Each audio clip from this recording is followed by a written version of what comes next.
Welcome to this technical guide on the Dyson V10. We are Kelatos Informatica, specialists in technical repair.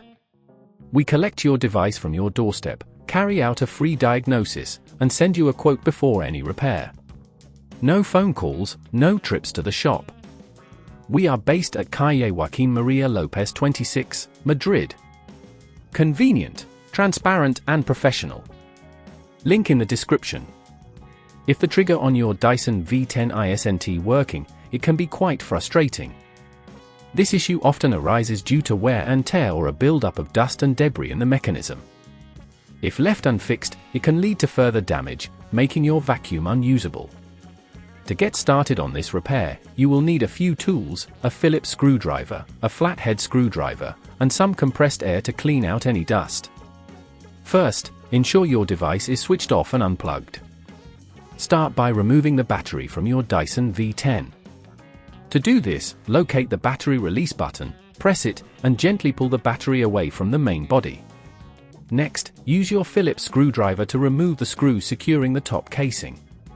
Keep these screws in a safe place as you'll need them later. Once the screws are out, gently lift the top casing off the device. Now, you should be able to see the trigger mechanism. The problem usually lies within the trigger assembly itself. Carefully inspect the area for any visible blockages or damage. If you see any debris, use the compressed air to clear it out. If the trigger appears damaged, you will need to replace it. To do this, locate the screws holding the trigger in place and, using your Phillips screwdriver, remove them. Be cautious not to apply too much force, as this could damage the surrounding components. Once the screws are removed, gently lift the trigger out of its housing.